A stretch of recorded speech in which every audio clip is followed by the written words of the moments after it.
kalau saya sebagai generasi sebelum Gen Z, maka tips dari saya adalah bagaimana hari ini saya juga harus ngerti Gen Z. Tapi tolong dong, Gen Z juga ngebuka. Halo Jammeders, selamat datang di podcast Inspiratif Talk Janitra Media. Hari ini kita kedatangan tamu spesial, seorang PNS yang aktif di media sosial dan punya insight keren soal komunikasi dan personal branding. Yuk kenal langsung sama Mas Gunawan alias PNS Jalan-Jalan. Halo Mas Gunawan. Halo Lulu. Gimana nih kabarnya Mas Gunawan pada kesempatan kali ini? Alhamdulillah baik. Terima kasih juga Janitra Media ini sudah mengundang kami saya sebagai sebagai narasumber untuk memberikan banyak hal. Semoga nanti pengalaman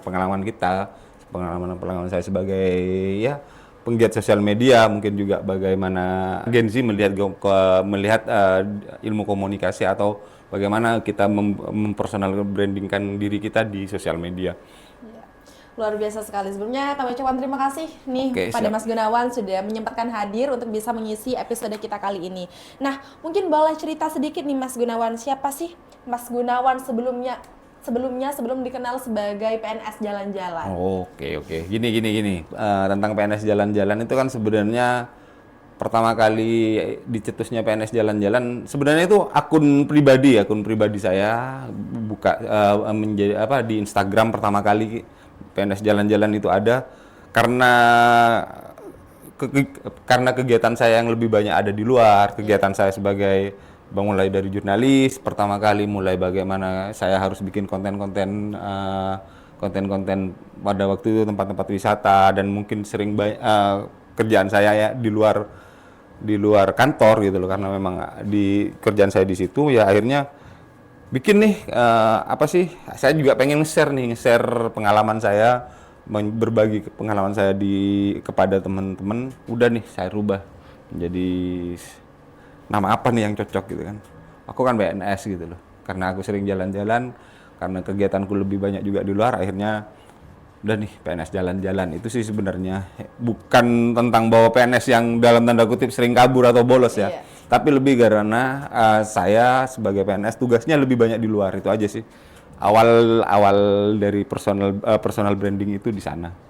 Jadi memang ada ini background tersendiri kenapa sampai membuat PNS Jalan-Jalan. Jadi memang tidak sekedar jalan-jalan tanpa tujuan, tapi ada visi tersendiri. Nah, pastinya nih ada juga nih Mas tugas-tugas seperti di kantor dan juga di luar nih. Bagaimana sih sejauh ini Mas Gunawan ini menyeimbangkan antara pekerjaan di kantor dan pekerjaan di luar agar sama-sama dapat berjalan beriringan? Gini,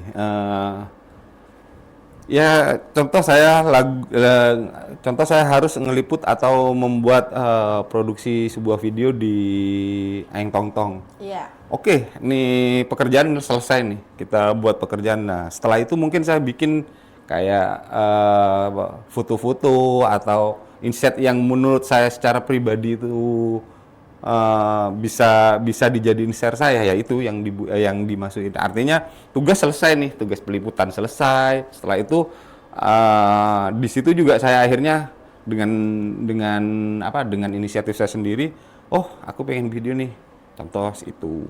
Terus kayak saya pergi ke safari kepulauan. Iya. Setelah kegiatan selesai ini kan nggak mungkin dong satu hari selesai kegiatan seremonial sudah nih, kegiatan Pak Bupati atau pimpinan udah selesai nih, ngapain nih, jalan-jalanlah ke pasar. Akhirnya ini loh pasar, atau ngedrone nih di tempat-tempat tertentu. Ini buat stok kita untuk nge-share apa saja perjalanan, bagaimana sih user experience kita traveler kalau kita mau ke sana. Terus sambil mempromosikan tempat-tempat di kepulauan juga, di tempat-tempat wisata seperti di Lombok dan sebagainya. Itu sih sebenarnya awalnya. Biar lebih terekspos tentunya Mas ya. Artinya nggak pernah nih saya konten PNS Jalan-Jalan dulu dibikin, setelah itu baru nih kantor dulu, selesai di sela-sela itu baru ada hal-hal yang harus bisa nih diinsetkan untuk kita di-share di sosial media. Itu aja yang di-share. Seperti itu sih sebenarnya. Wah, luar biasa sekali ya. Jadi memang menyatukan banyak misi ya. Misi pariwisata, misi pekerjaan. Iya, sebenarnya seperti itu. Iya, kan bagi orang-orang yang baik pengikutnya Mas Mas Gunawan ini pasti kan mereka kan banyak yang nggak tahu nih makna yang sesungguhnya PNS jalan-jalan ini seperti apa. Pernah nggak sih Mas dapat respon negatif dari aktivitas-aktivitas yang mungkin kelihatannya di depan banyak orang itu hanya sekedar jalan-jalan kayak gitu? Oh iya, jelas. Artinya kan sebenarnya kan orang pasti itu sih insight kalau kita berbicara punchline-nya kan di sana gitu loh. Bahwa kita biar orang gelitik nih, oh ini kok cuma gini-gini doang kok, cuma jalan-jalan doang kerjaannya. Ya biarin aja, pertama kali seperti itu. Kedua mungkin ya, kita akan ngomong nih, ya saya jalan-jalan ini misinya nih. Nah terus karena juga ada di bio profil saya bahwa juga saya adalah pegawai di Kominfo, akhirnya inilah hasil kerjaan saya. Kan di sana juga ada tulisan-tulisan saya juga ada, foto-foto saya juga ada, ya itu. Dan saya kan lebih tetap mengutamakan pekerjaan kantor sih, karena mau bagaimanapun kantor kan yang sudah, artinya ini hanya bagian dari, sebenarnya kalau kita berbicara tentang bagaimana bikin sosial media ini yang beriringan dengan pekerjaan kita, sama dengan seorang mahasiswa atau seorang anak muda yang bagaimana dia tetap ngampus nih, tapi personal brandingnya juga dapat itu sebagai apa ya? Biar orang lebih kenal nih ketika kita ini siapa gitu. Itu aja sih sebenarnya. Ya, wah luar biasa sekali. Nah, kita beralih nih Mas, beralih sedikit ke komunikasi. Saya merasa dari apa yang telah disampaikan Mas Gunawan ini adalah orang yang sangat menekankan pentingnya komunikasi. Bisa dijelaskan menurut Mas Gunawan sih, seperti apa komunikasi itu menjadi fondasi penting dalam kehidupan sosial tentunya? Ini setelah saya ada di jurnalis cukup lama ya, cukup bekerja di lapangan, akhirnya kan pekerjaan itu dinamis. Akhirnya saya juga itu ditarik menjadi analis konten sosial media. Analis konten sosial media itu yang seperti apa? Kita ngeliat nih isu yang sekarang terjadi di Sumeneb, di nasional, tentang baik anak muda, tentang isu-isu anak muda, terus bagaimana sih sosial media itu mempengaruhi kehidupan sosial kita. Ternyata kalau saya dari pengamatan itu, ya balik lagi ya dari pekerjaan itu, akhirnya saya ngelihat bahwa oh iya ya, hampir seluruh kejadian luar biasa yang ada di sosial media itu pasti dikarenakan oleh komunikasi. Contoh, pada waktu pemilu Pilpres, yang memenangkan itu adalah bagaimana seorang calon mampu mengkomunikasikan, mampu membuat mempunyai tim komunikasi yang bagus sehingga bisa memenangkan pemilu. Itu satu. Nomor dua, banyak kejadian-kejadian yang terjadi sampai permintaan maaf dan sebagainya saat banyak selebgram, konten kreator yang harusnya minta maaf gara-gara mereka itu kebablasan atau tidak memperhatikan etika komunikasinya. Akhirnya setelah star syndrome mungkin ya, karena memang seperti itu, akhirnya banyak nih somasi-somasi yang terjadi dan sebagainya. Yang kedua, ngelihat stand up komedi, isinya stand up komedi yang hari ini hype di anak muda ya gara-gara mereka itu memainkan komunikasi mereka, bagaimana mereka menyusun komunikasi yang bagus. Itu sih akhirnya ternyata hampir semua kejadian yang ada di sosial media hari ini, yang mempengaruhi sosial media hari ini, ya bagaimana kita menyusun komunikasi itu. Kan itulah kayaknya concern nih kita bicara komunikasi, terutama untuk anak muda nih. Itu aja sih sebenarnya awal kenapa saya juga harus di sosial media saya, di konten-konten saya berbicara tentang komunikasi.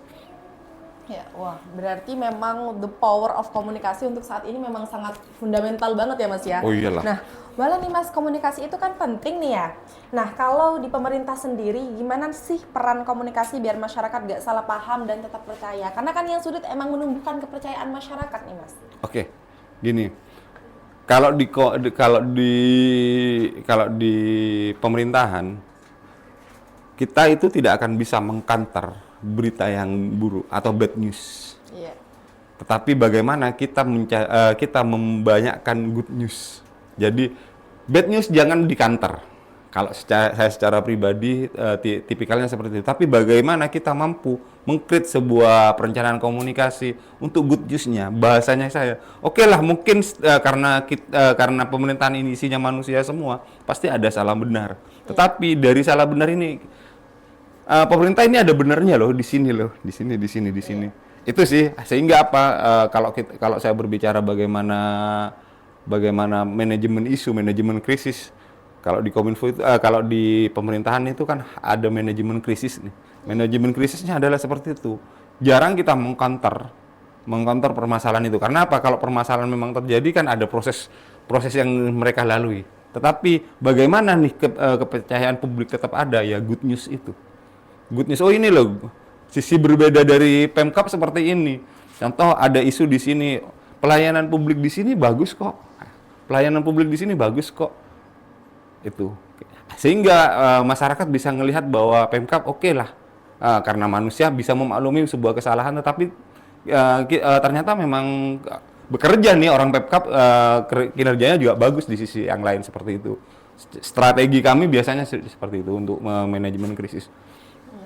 Kira-kira sejauh ini sudut pandang dari pemerintahan nih Mas, spesifikasinya di media ya, apakah masyarakat Indonesia saat ini sudah cukup awareness terhadap pentingnya komunikasi yang sehat? Itu yang agak berat.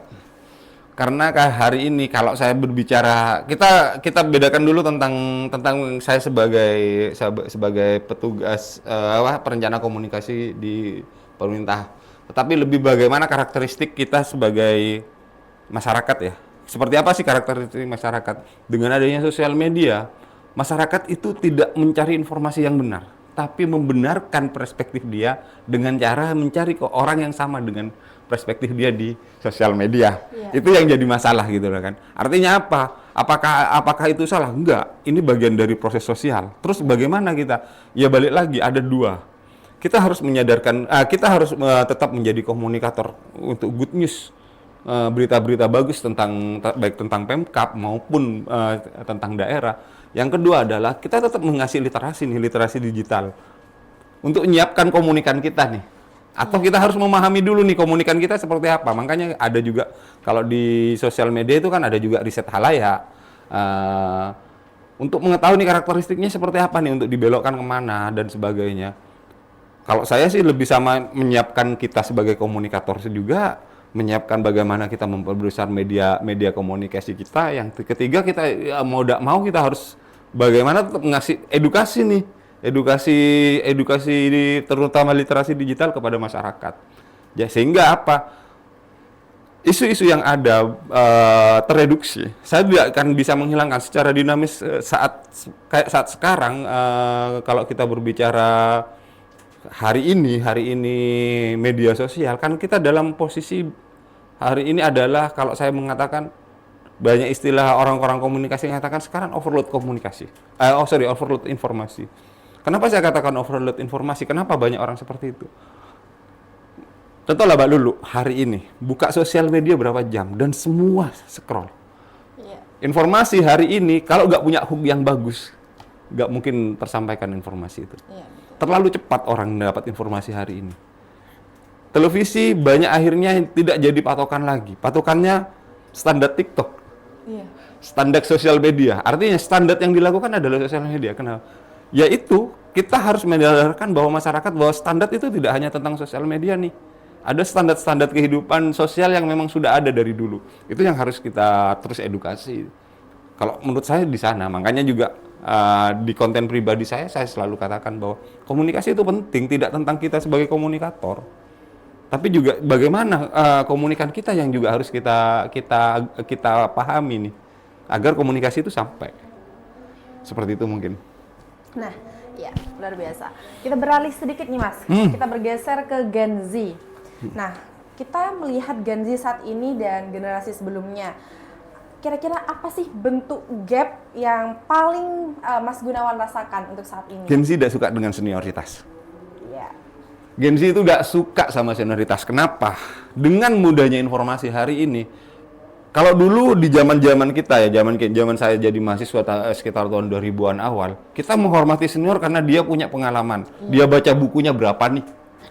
Terus pengalaman jam terbangnya seperti apa? Kalau hari ini, jangan ada senior. Kalau saya sebagai generasi sebelum Gen Z, maka tips dari saya adalah bagaimana hari ini saya juga harus ngerti Gen Z. Tapi tolong dong, Gen Z juga ngebuka. Hari ini kayak bener-bener trust isunya kan seperti itu. Di dunia kerja, blacklist Gen Z. Gara-gara apa? Dunia kerja sistemnya masih lama, tetapi Gen Z dengan digitalisasi, dengan paparan digital mereka yang sudah mungkin dari kecil sudah dapat dunia digital, ngelihat mekanisme sistem kerja yang seperti ini sistem lama. Iya. Itu sih yang jadi masalah menurut saya. Yang kedua adalah gini, kalau di kita dulu senioritas, saya secara pribadi sangat menghargai senior. Mungkin bukan berarti Gen Z enggak ya, tetapi ada banyak orang yang ngerasa bahwa dulu patuh sama seniornya, agar nanti dia jadi senior juga dipatuhin sama mereka. Jangan dilakukan. Saya juga bukan tentang saya juga bagaimana saya merespon kepada generasi saya. Karena kalau dulu Anda tidak mampu berdebat sama senior Anda, bukan berarti anak-anak Gen Z harus seperti Anda. Itu kita harus maju duluan. Generasi sebelumnya harus maju duluan. Ingat, mereka itu terpapar beda dengan kita.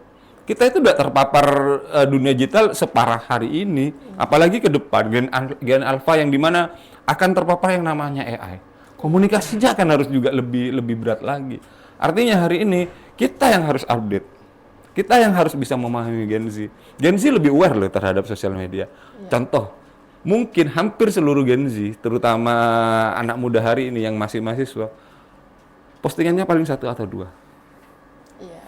Bahkan tidak ada, story doang, privat semua. Artinya apa? Mereka jauh lebih ngerti. Bahkan yang narsis kita, yang narsis adalah kita hari ini. Banyak nih ibu-ibu nih di umur-umuran sekian, dia itu senarsis itu begitu loh. Itu kan akhirnya bagaimana sebenarnya Gen Z itu jauh lebih ngerti, dia lebih introvert, lebih mencoba mundur untuk tidak terlalu banyak berdebat di sosial media. Yang berdebat, yang bikin hoax itu bukan Gen Z. Gen Z itu malah bahkan lelah mungkin menurut saya. Nggak tahu nih.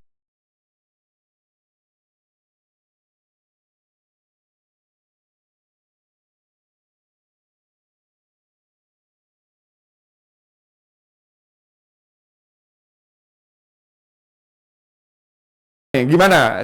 Kalau saya sekarang seperti ini, saya juga pengen nih user experience Gen Z gimana sih secara menurut Mbak yang juga masih Gen Z, Mbak Lulu. Sebagai Gen Z itu seperti apa? Ngelihat sosial media. Kalau menurut saya sejauh ini Gen Z sangat-sangat menomorsatukan sosial media. Jadi power dari segalanya, entah itu bentuk personal branding ataupun baik buruknya sosial media, semuanya diserap. Ya begitu. Minusnya dari Gen Z itu apa? Plus minusnya itu diserap semua. Jadi itu sih mungkin di filternya aja. Mas, Terus boleh nanya nih dikit ya, kayak kita akan kenapa ada fenomena Gen Z nge-privat atau menghilangkan feed mereka? Saya itu sebenarnya itu sih yang pengen ditanyakan. Menurut Mbak, mungkin Mbak juga, mungkin Mbak Lulu atau dari beberapa orang, kenapa sih itu? Atau mungkin ada second akun close friend dan sebagainya, itu gimana sih sebenarnya ceritanya? Kenapa harus ada seperti itu? Iya. Sebenarnya kalau saya sendiri bukan tipe kalian seperti itu, jadi saya memang membangun personal branding di media sosial.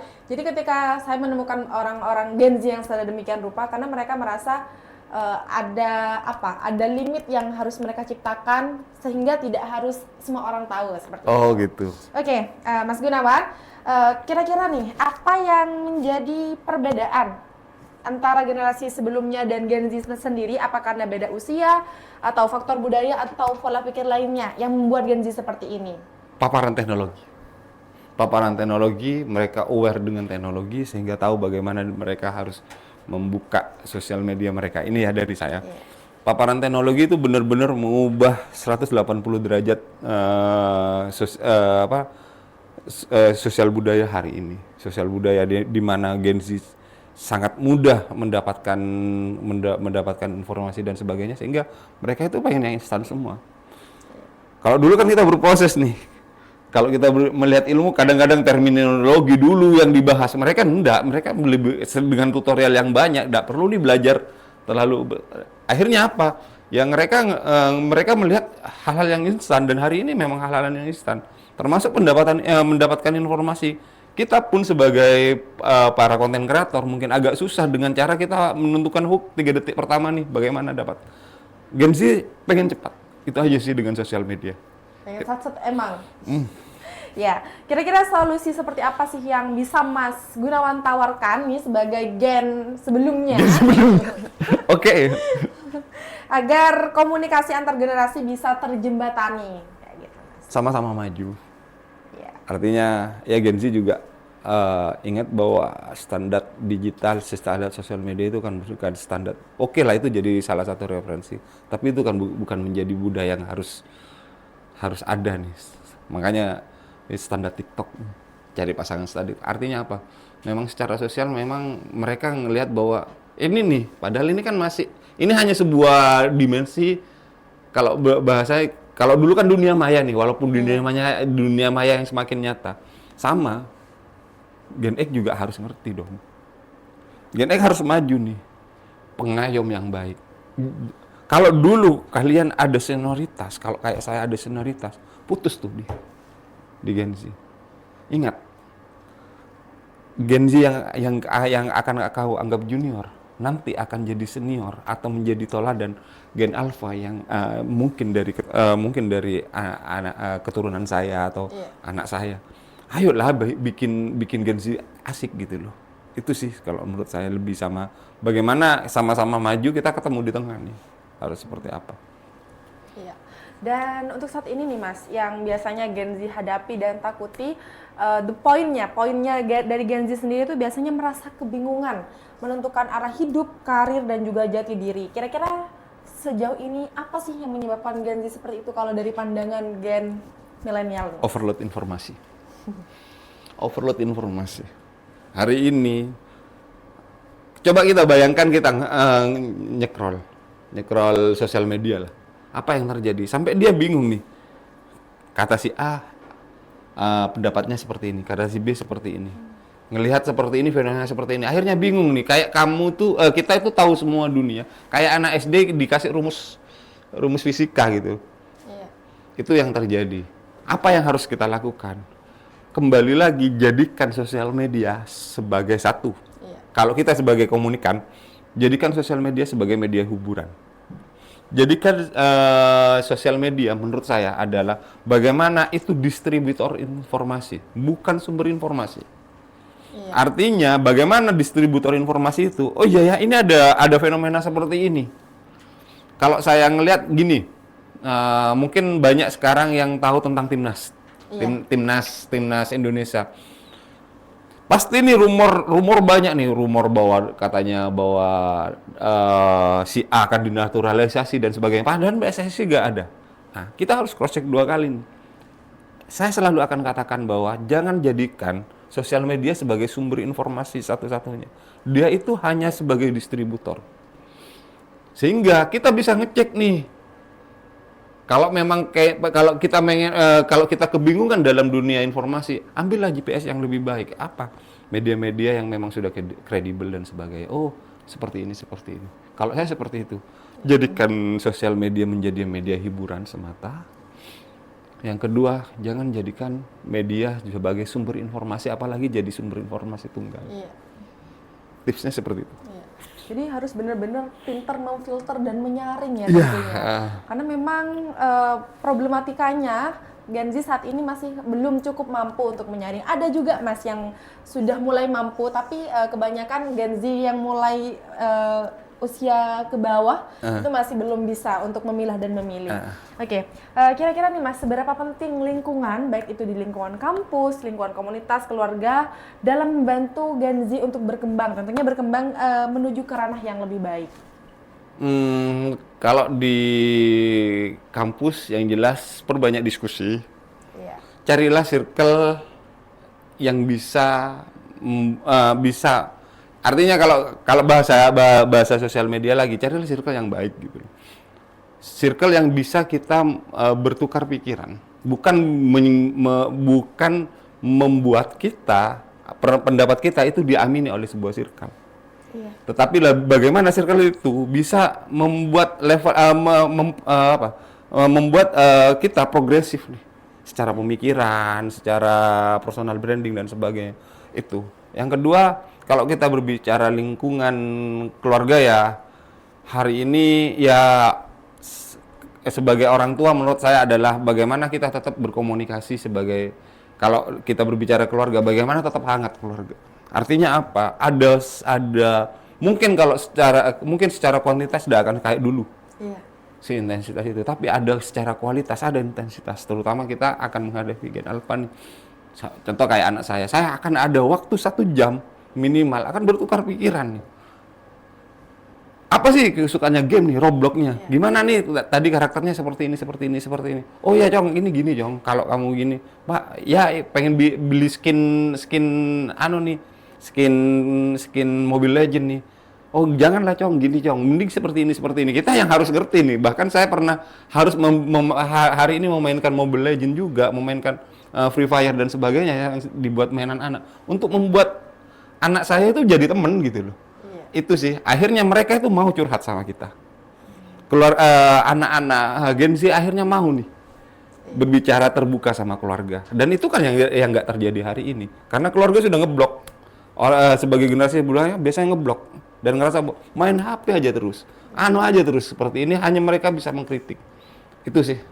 Jadi memang harus ada pendekatan melalui apa yang mereka suka ya. Iya benar. Nah, mayoritas nih Mas kan Gen Z saat ini itu mahasiswa nih ya Mas. Iya, memang usia Gen Z itu usia mahasiswa. Dalam membangun eksistensi yang bukan hanya sekedar populer bagi mahasiswa sendiri, kira-kira apa sih yang bisa menjadi dampak? Jadi bukan hanya sekedar populer tapi berdampak. Kira-kira seperti apa Mas? Gini, yang pertama kali apa yang harus kita punya? Contoh nih, PNS jalan-jalan, Gunawan Sujani udah ganteng. Secara view muka nggak mungkin banyak follower. Iya. Artinya secara look kamera nggak masuk nih gitu loh. Atau mungkin PNS jalan-jalan juga bukan seorang saintis yang secara akademik bagus nih. Apa nih yang bisa dijual dari PNS jalan-jalan? Oh iya ya, PNS jalan-jalan mungkin pertama kali seorang fotografer, seorang jurnalis. Apa nih yang bisa? Makanya saya katakan, bahkan kemarin beberapa dari hasil dari saya mempersonal branding kan di sosial media saya, akhirnya dapat nih kerjaan di luar kantor. Beberapa foto saya laku, beberapa video saya yang dimasukin di dunia digital itu juga laku. Walaupun ini hobi nih, udah nih personal pekerjaan saya sudah ada nih. Tapi set job yang tanpa harus mengganggu ternyata bisa. Bisa kalau urusan dalam tanda kutip, kalau mungkin yang memang yang biasa jualan, mohon maaf. Mungkin saya nggak hobi, nggak bakat nih di jualan, makanya saya tahu diri nggak jadi afiliator, nggak jadi orang yang nggak bisa bisnis seperti itu. Ya itu, saya hanya hobi saya ditaruh di post di sosial media, di sosial media, ada yang suka, ada yang pengen, ya udah itu. Yang kedua mungkin karena saya sering berbicara komunikasi, akhirnya orang banyak yang mulai tertarik untuk jadi pemateri nih. Walaupun ya pemateri lokal mungkin juga, wah ada orang yang suka nih sama ini, udah. Mungkin Mbak Lulu juga kayak gitu kan, personal brandingnya kan di sana. Jadi bagaimana kita ngelihat, oh iya ya Mbak Lulu ternyata public speakingnya bagus nih, bisa nih jadi MC dan sebagainya. Ya di sana kalau saya seperti itu. Bahkan kalau saya mengatakan hari ini, saya kemarin tertarik dengan beberapa hal produk-produk digital yang ternyata sangat sederhana. Ada beberapa teman saya, ada beberapa circle saya yang bisa menjual karena dia pinter dengan pinter Excel, Google Sheet seperti itu. Dia jual-jual rumus, jual-jual template dan laku. Bahkan seseorang yang saya kerenkan adalah dia itu bahkan tidak lulus dari teknik apa namanya, arsitektur, dia tidak lulus. Tapi dengan bantuan AI, dia itu jualan gambar. Jadi ada orang yang pengen gambar, dia juga apa yang tidak diketahui dia karena basicnya tetap arsitektur, ternyata dia bisa jual gambar dan laku. Tolong dibuatkan gambar seperti ini. Artinya apa? Tergantung kita saja gitu loh, nge-branding kita. Itu mungkin. Tapi Mas Gunawan ini keren loh, bisa mengubah hobi jadi profit. Iya. Oke. Ya karena memang side job yang sebelumnya nggak ada di pikiran, yang hanya memang berawal dari sekedar hobi ataupun bahkan iseng-iseng, ternyata orientasinya sampai ke profit. Wow, menurut saya tuh merupakan sesuatu yang keren ya, karena memang nggak ada planning yang jelas, tapi tiba-tiba udah langsung ini ya Mas ya. Ya, karena menurut aku cintai apa yang kita suka gitu loh. Iya. Saat kita suka, biarkan dunia ini, biarkan alam ini yang bekerja, biarkan Tuhan yang menentukan mau kemana nih. Yang penting apa energi saya tentang kita berhobi, ya udah kita salurkan aja. Untuk urusan rezeki ya udah di belakangan, jangan sampai kita bersosial media memikirkan dulu nih saya pengen profit berapa, saya pengen dapatkan profit dari ini dari itu, akhirnya sakit hati. Banyak kan hari ini afiliator yang sakit hati karena apa, dia memang mau masuk sosial media mau nyari uang. Menurut saya agak harus dikurangi itu biar tidak stres aja gitu loh, biar tidak terlalu ekspektasi tinggi nih di sosial media gitu sih. Kira-kira sejauh ini apa sih makna personal branding untuk Mas Gunawan? Personal branding satu, kita agar dunia tahu kita siapa. Iya. Artinya orang nggak akan tahu nih, kalau saya mungkin tidak ada di sosial media, mungkin hanya tetap ada, mungkin saya tidak akan ada di sini. Iya. Datangnya dari sini kan saya ada teman saya, ada sini sampai ada di sini. Personal branding adalah kita mengunlock satu jaringan. Iya. Dua kemampuan, mungkin mengunlock penghasilan. Dan hari ini, mohon maaf, mungkin banyak perusahaan saat melamar pekerjaan, teman-teman itu yang ditanyakan bukan kurikulum Fitri nih. Iya. Bahkan pekerjaan itu akan datang saat ada nih perusahaan yang membutuhkan seorang public speaking atau analis sosial media atau fotografer. Dia ngeliat akunmu apa. Beberapa project-project yang ditanyakan ada saat saya presentasi gini-gini, Mas minta tolong akunnya Mas Gunawan ini apa? Ini Mas, saya ada di PNS Jalan-Jalan. Oh ya, proof. Artinya apa? Kalau ngelihat nih kemarin job fair yang sampai kejadian yang di Bekasi itu yang sebenarnya itu ngapain ada di situ? Kalau kita bukan berarti itu salah ya, karena memang mungkin saya nggak tahu kejadian aslinya seperti itu di sana seperti apa. Kita kenapa harus ke job fair kalau kita mampu membuat personal branding sampai dunia mencari kita gitu. Itu sih. Saya mungkin itu mumpung ya, kalau saya bahasa saya kayak gini. Kalau dulu kita mungkin mahasiswa, kalau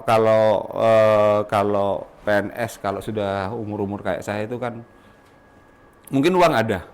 Iya. Tapi waktu sangat berharga. Kalau hari ini insya Allah waktu Pak Mbak yang banyak Pak. Uang mungkin berharga, tapi mumpung waktunya banyak gitu loh. Mumpung waktunya banyak, yang akan nanti saat contoh nih, karena di sisi kampus saat kalian masuk ke kampus dan sebagainya, keluar dari kampus menghadapi dunia kerja, yang akan berbeda adalah bagaimana kita mulai dari semester 1 sampai hari ini personal branding kita yang dia. Bolehlah kalian punya second account, terus close friend dan sebagainya, tapi bikinlah satu gitu, sebuah sosial media yang menunjukkan personal branding kita gitu, sehingga dunia kenal nih sama kita. Oke lah, hal-hal yang cerita kalian tentang diri kalian itu yang menjadi privasi masukkan di close friend, tapi saya pengen ada ada satu akun di kalian untuk dijadikan personal branding kalian ini. Ini kebutuhan kerja nih. Kalaupun di belakang seperti apa, yang penting aku secara dunia kerja seperti ini. Itu aja mungkin. Ya. Saya sangat sepakat sekali dengan Mas Gunawan karena memang the power of personal branding itu sangat meyakinkan dan emang real itu. Iya. Impact-nya real banget ketika pekerjaan itu tidak dicari tapi orang yang mencari. Ya, luar biasa. Tapi emang sepengaruh itu ya Mas ya, sengaruh itu sama iyalah. Dunia kita. Bahkan amazing ya, bahkan beberapa kali amazing. Kenapa kok tahu saya gitu loh? Iya. Kenapa kok mereka tahu Mas Gunawan ya ini ya gini. Loh kok tahu saya sebagai ini gitu. Padahal saya nggak pernah nih promosi di sosial media aku adalah fotografer keren nih. Saya nggak punya studio, mungkin nggak punya apa. Tiba-tiba orang berpikir, oh iya, apakah ini dah personal branding? Bahkan ada yang nelpon tuh, ada beberapa perusahaan yang nelpon dari perusahaan ngomong, Mas, saya dari ini, saya boleh nggak minta foto Mas Gunawan dijadiin dibeli dalam tanda kutip untuk sebagai ini. Oh nggak apa-apa Pak, silakan ambil. Berapa Mas? Nggak usah, terserah. Karena dihargai aja di perusahaan gede nih yang mau yang pengen foto saya. Oh ya Mas, makasih, nanti gini. Akhirnya ada beberapa setelah itu proyeknya berantai nih. Iya. Gitu loh. Ternyata Gunawan akhirnya bisa. Ya itu. Seperti itu sih artinya bagaimana personal branding itu penting. Orang harus tahu kita gitu loh di dalam dunia persaingan kerja yang seketat ini, siapa yang harus tahu kita? Iya, betul sekali. Nah, kira-kira nih Mas, personal branding seperti apa menurut Mas Gunawan yang sehat, yang dalam artian tanda kutip yang jujur nih Mas, yang tidak hanya sekedar pencitraan. Kan banyak nih, kadang orang dari saking pengennya nge-up banget personal brandingnya sampai aslinya in the real sama on the sosmed itu beda banget. Kira-kira yang sehat seperti apa? Gini, pertama kali kita harus tahu apa yang pengen kita tonjolkan. Yang kedua, kalau berbicara sosial media itu kan tempat flexing memang. Iya. Tapi jangan norak. Itu yang paling penting. Artinya apa? Oke lah, kita flexing, kita tunjukkan kita, tapi tolonglah kita lihat. Makanya kembali lagi, apa nih yang harus kita brandingkan? Dari awal kita sudah rencanakan nih. Kalau kita memang mau membangun personal branding kita, artinya kita harus flexing, boleh flexing bukan hal yang salah, tapi jangan norak. Iya. Itu aja satu. Mungkin yang kedua adalah tunjukkan apa yang positif. Jangan menunjukkan hal-hal yang dalam tanda kutip yang terlalu bikin, ada yang bikin kayak kok aneh gitu loh. Contohnya aneh adalah kita memaksakan FYP dengan lucu-lucuan sampai dalam tanda kutip Kelewat batas sih Mas. kayak terhina kita gitu loh. Iya. Itu aku kurang kok gini gitu loh. Oke lah kamu mau personal branding tapi kok jangan segitunya gitu loh. Wajar lah gitu loh. Itu aja. Yang batasan wajar, batasan sosial yang ada itu juga harus dipakai. Karena apa? Saat kamu seperti itu, contoh nih ada nih sosial media seperti ini. Nanti kamu dilihat sama perusahaan. Oh ternyata orangnya kayak gini nih dulu. Digital tidak bisa hilang, Mbak. Iya, betul. Tolong itu juga gitu loh. Mungkin juga hal-hal yang negatif. Contoh kenakalan remaja lah. Kenakalan remajamu jangan diposting lah. Hal-hal yang positif aja. Iya. Oke lah gitu loh. Itu bagian dari kamu, tapi publik harus tahu apa gitu loh. Gitu. Tetap harus memperhatikan kode etik dalam iyalah. menggunakan sosial media. Karena memang kita nggak tahu hari ini mungkin kita jadi orang yang biasa-biasa, tapi di kemudian hari bisa jadi menjadi orang yang luar biasa, dan kemudian kita jejak digitalnya kurang baik, dan itu bisa menjadi ancaman tentunya ya di masa yang akan datang. Campaign yang negatif nih di suatu hari nanti bisa jadi bumerang ke diri kita. Artinya balik lagi saya katakan aware terhadap literasi digital, bagaimana kita bersosial media itu penting. Iya. Mungkin nih Mas ada tips dan trik dari Mas Gunawan sebagai langkah awal yang sederhana namun efektif dalam membangun personal branding. Jangan menunggu gadget yang mahal. Ya. Artinya kalian personal branding berarti jangan terlalu aku harus seperti ini, harus ada lampu yang keren, harus ada mic. Sisihkan apalagi hari ini ya kalau berbicara gadget, hampir seluruh gadget approve untuk di sosial media. Mungkin di suara aja, sisihkan uang saku kalian untuk beli mic yang cukup bagus lah, yang proper lah. Satu itu. Yang kedua, perencanaannya, sehingga kalian itu tidak sampai blunder. Apa nih step-stepnya? Terus yang kedua, mikir kalau aku posting nih di luar, apakah ini menyinggung nggak sama orang lain? Komunikasi kita menyinggung nggak? Paling nggak menyinggung aja dulu. Terutama menyinggung komunitas itu akan sangat berat. Banyak yang akhirnya terjadi kan gara-gara seperti itu. Itu aja, rencanakan dengan baik, jangan menunggu sesuatu yang mahal, dan kita punya goal-nya itu kemana. Goal dalam artian bukan goal yang aku harus jadi seperti ini, enggak. Goal step by step-nya setiap langkah nih, 1 bulan ini aku harus dapat apa nih. Jangan terlalu memikirkan engagement. Minimal dunia aware dulu ke kita. Feedback nanti dapatlah belakangan. Iya. Itu pasti kayaknya Mas. Nah, gitu deh. Kalau boleh jujur nih Mas, mungkin ada nggak sih pegangan hidup versi Mas Gunawan yang kalau hidup lagi ribet-ribetnya atau riuh-riuhnya, kemudian Mas Gunawan sering balik lagi ke pegangan itu sendiri? Saya pengen jadi mahasiswa sebenarnya. Beneran, saya Kenapa pengen nih, Mas? pengen terus terang waktu saya jadi mahasiswa dulu ya, entah sekarang mungkin ada di masa dimana kita itu gak harus mikirin masa depan, gak harus mikirin seribet itu. Kita banyak waktu, kita banyak sesuatu. Saya itu sebenarnya kalau berbicara itu saya pengen ada di 2010 pada waktu saya kuliah di broadcast di awal itu. Kenapa saya katakan seperti itu? Dunia pada waktu itu, dunia digital kan tidak seheboh sekarang. Iya. Saya ngerasa cuek juga, underestimate ngapain YouTube. Reza Arab masih cupu-cupunya, Agung Hafsah masih seperti itu, tiba-tiba seperti kenapa sih saya juga ada di situ gitu loh. Kalau saya mau pengen balik, saya pengen jadi content creator yang di sana gitu loh. Sesudah umur 40 saya pengen balik ke kenapa saya dulu yang saya sebenarnya secara kemampuan punya untuk menjadi kayak mereka, kenapa saya nggak lakuin gitu. Itu aja sih. Saya malah lebih suka main, lebih suka seperti apa. Kan saya baru sadar tentang personal branding di 2015 Ke atas ya? ke atas ya, setelah kenapa aku dulu udah kayak gitu. Itu aja sih sebenarnya. Kalau saya harus balik, saya pengen balik di situ, tempat itu. Iya. Karena memang ini ya, dunia Gen Z, zaman Gen Z ini cukup menarik bagi kaum milenial dan bagi kaum Gen Z sendiri. Iya, bener. Iya.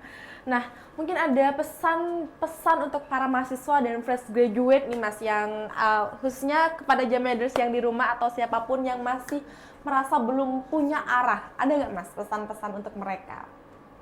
Segera bersosial media dan bentuk personal branding. Agar dunia tahu apa sih yang harus kalian lakukan. Apa sih, siapa kalian, sehingga dunia akan tahu siapa sih kalian. Itu aja. Jadi memang mulai dari sekarang ya, jangan tunggu-tunggu, apalagi sekarang adalah waktu emas. Saya juga ngerasa Mas, personal branding, kebetulan saya membangun personal branding dari awal kuliah dan sampai sekarang kayak saya merasa terlalu terlambat. Iya. Saya loh Gen Z, apalagi Mas Gunawan sebagai Gen milenial ya seperti itu. Nah, jadi mungkin bisa disampaikan nih Mas kepada Jammeders satu kalimat, apa arti komunikasi dan personal branding bagi kehidupan masa kini? Kamu bisa menguasai dunia dengan komunikasi dan personal branding. Wah, luar biasa.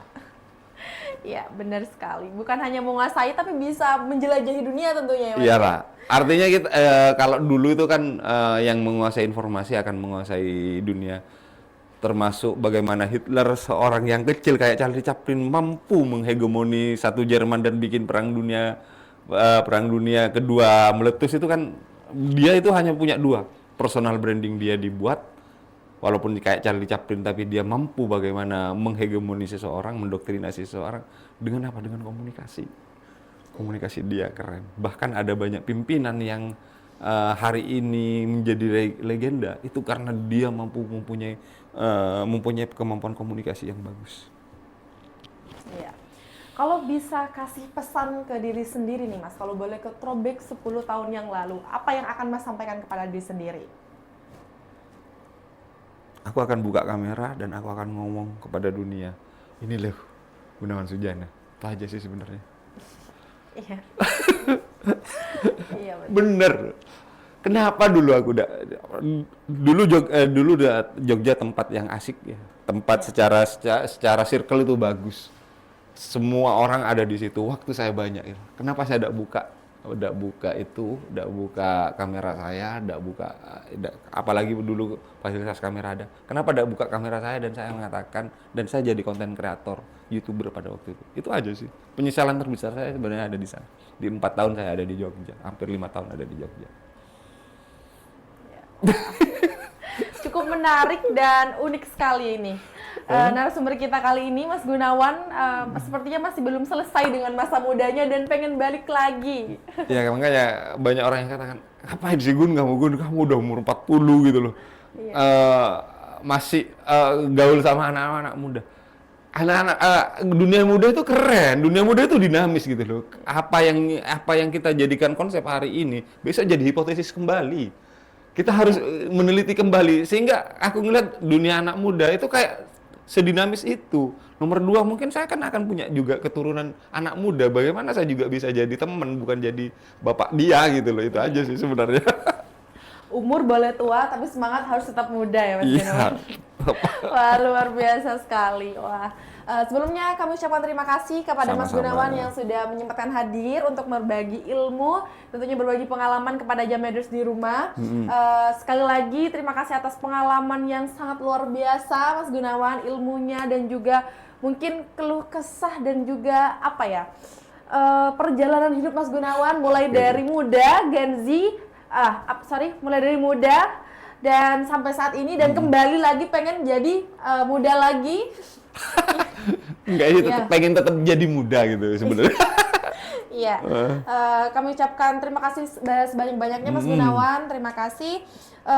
Dan kesimpulan yang bisa kita ambil dari diskusi kita pada kesempatan kali ini, pergunakanlah waktu kalian sebaik mungkin, apalagi yang masih berada di era-era Gen Z dan juga Gen milenial, karena hari ini adalah masa-masa emas kita. Jangan sampai kita melewati hari-hari ini tanpa mendapatkan apapun, karena time is money, dan kalau bukan dari sekarang kapan lagi. Dan terima kasih kepada seluruh Jammeders di rumah yang sudah menonton video ini. Jangan lupa like, comment, and subscribe. Sampai jumpa di podcast Jammed episode selanjutnya. Janitra Media, informasi yang menginspirasi.